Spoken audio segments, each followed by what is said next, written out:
Hey everyone, welcome to Plants and Politics. So I have some intriguing updates to share about the fake candidate case down in Florida.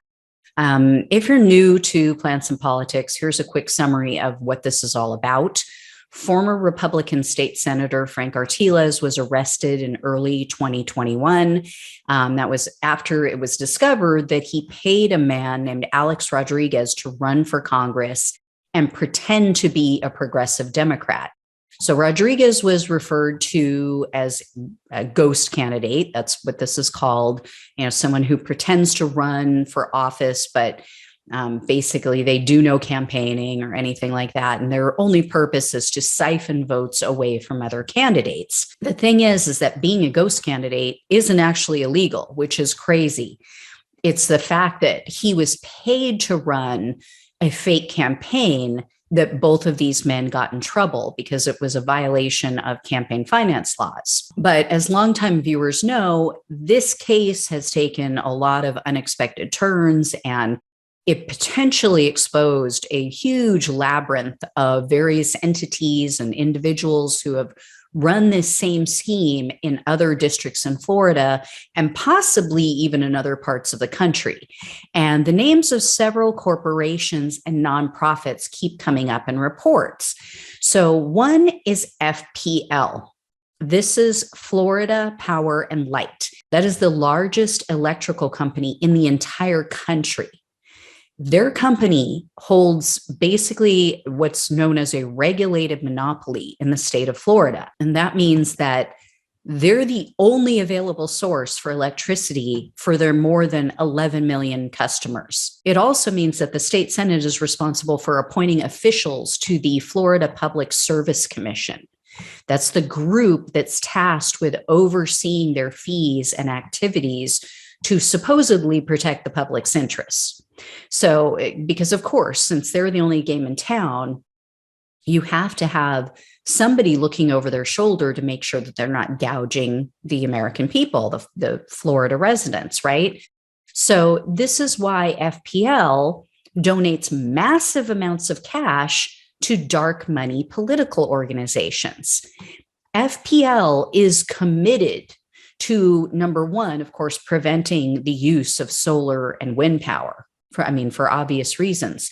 But they also apparently wield their political power so that they can get away with gouging their customers. And the reason we know this is because, according to Salon News Outlet, the Service Commission that's supposed to be overseeing them and regulating them, they allowed FPL to boost consumer rates numerous times throughout 2019 and 2020.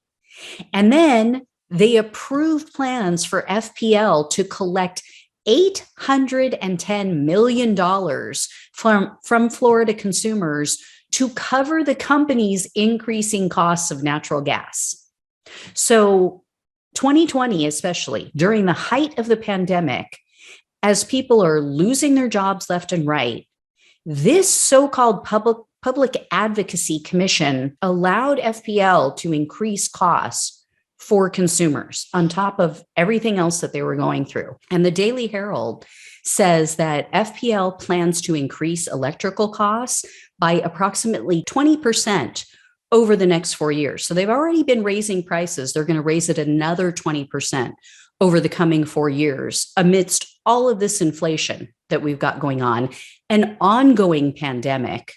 It's insane. So by FPL placing power in the hands of Republican lawmakers, they're ensuring higher bills for Florida residents.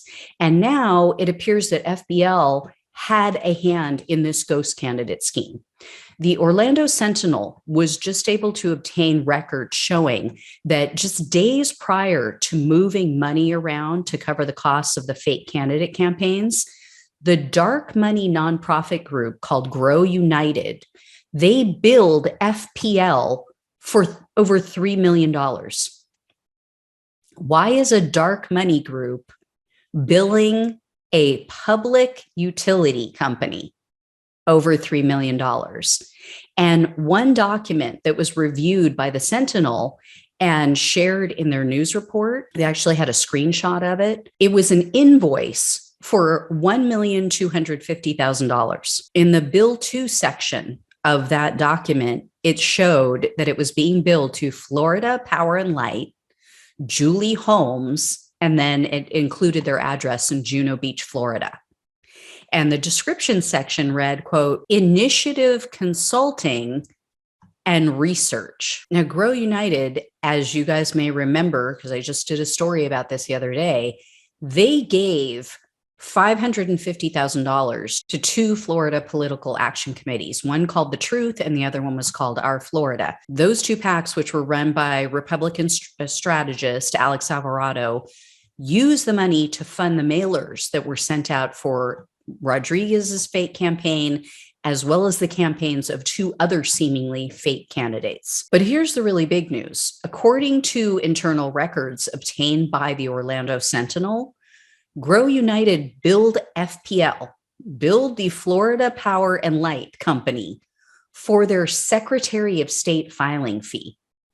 And it wasn't a lot of money, but that's weird, right? And the Sentinel found another entry in the expense log for more than $12,000, which read, quote, FPL expenses for Grow United C4. Again, why is a Florida electric company paying the filing fees and expenses for a so-called nonprofit dark money political organization based out of Delaware? Now, FPL can legally donate to these nonprofit groups, but to my knowledge, they can't control, direct, operate. They can't work directly with these political organizations, as far as I know. I mean, they have to at least try to maintain the appearance that they're not bribing lawmakers, right? And up until now, everyone believed that FPL was just donating money to Grow United and others. But these documents, which were discovered during an internal investigation conducted by a former FPL contractor, they paint a very different, potentially illegal picture. In fact, the Sentinel said in the article, quote, none of the records sent to the Sentinel show FPL donating money directly to Grow United, but they do show that consultants who were controlling Grow United billed FPL for millions of dollars shortly before they started moving money through it in September of last year. And additional FPL funds may have been funneled to Grow United by way of other related organizations. So another company that wired large sums of money to Grow United was the corporate lobbying group that I also mentioned the other day called Let's Preserve the American Dream. Let's Preserve the American Dream has ties to Republican operatives as well. And in 2020, they donated over $1 million to Grow United, which I mentioned the other day. Well, guess whose interests Let's Preserve the American Dream represents? Yes, they are lobbyists for FPL. And guess who signed a $5,000 a month contract and did consulting work for Let's Preserve the American Dream? If you saw my show the other day, you know the answer. It was Frank Artiles, the arrested former Republican state senator who arranged for and paid Alex Rodriguez to run in the 2020 election.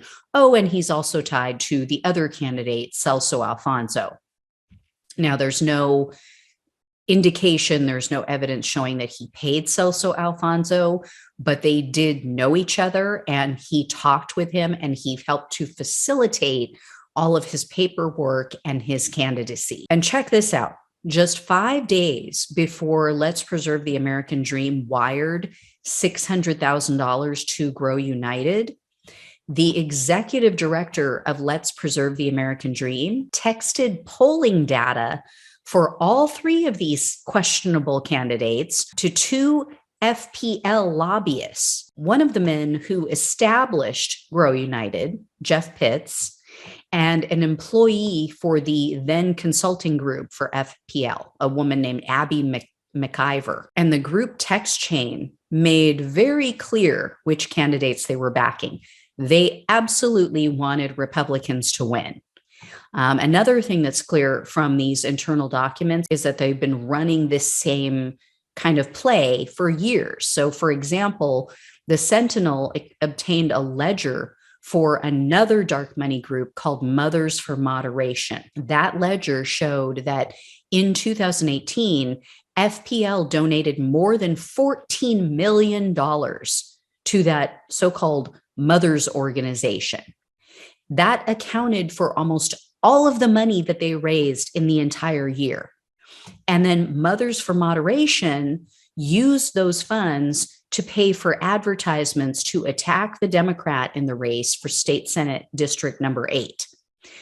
At the same time, another entity controlled by the same consultants, so same group of people, also associated with FPL, with the Florida Power and Light, they funded ads for the independent candidate in the race, the so-called independent, who, by the way, was working with Republican strategists. So no surprise, the Republican won in that race as well.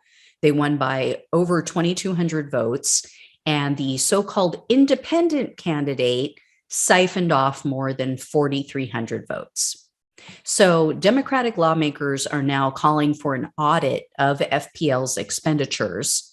And in a letter to Florida Public Service Commission, the Democrats wrote that the commission has a, quote, duty to protect Floridians from unjustified cost increases due to unethical corporate behavior from our regulated monopolies. But think about how ridiculous and insane this is. Democrats are asking the fox to guard the henhouse. Republicans who were elected very often through these nefarious means and by the use of these ghost candidates are the ones who then place the commissioners on that public watchdog board. They chose the commission members, likely due to their fealty to corporate interests and because they know that they're going to look the other way, they're going to put profits over people. And then Democrats have to petition those same commission members to try and audit and correct the behavior of the corporations that they've been protecting and assisting. Seriously, I mean, the one and only way for all of this to stop is for Florida residents just to vote Democrats in across the board. They have to be made aware that this is literally taking money out of their wallets and their bank accounts. They're getting higher electricity costs because of this game, because it's being rigged against them. And they need to know that it's because Republican lawmakers are there to serve the interests of the big business, not the people. You know, what that means is that likely nothing's going to change because Democrats, unfortunately, are completely inept at messaging. So if we're waiting on them to get the word out and make the case of why this needs to happen, they're gonna screw up. It's just that simple. So, you know, it's up to all of us to share this information with our friends and our family and let them know this isn't about which team you're on. This isn't about, you know, whether or not you like Trump or whether or not you like Nancy Pelosi. This is about actual corruption taking place in Florida, which is literally costing Florida residents more money in the form of higher electricity costs. And it's not going to stop. They're going to continue to allow it to happen.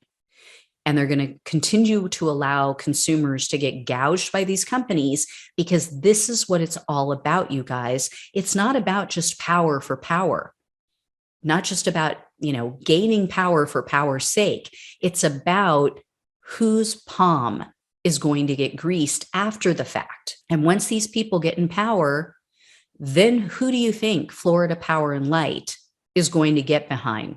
Who do you think they're going to support in re-election campaigns?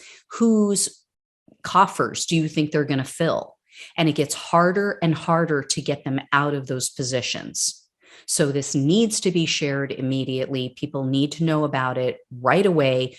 Who knows how long this has already been going on, but the public needs to know. So I'll keep you guys posted. Thank you so much for watching and listening. Take care. I'll talk with you soon.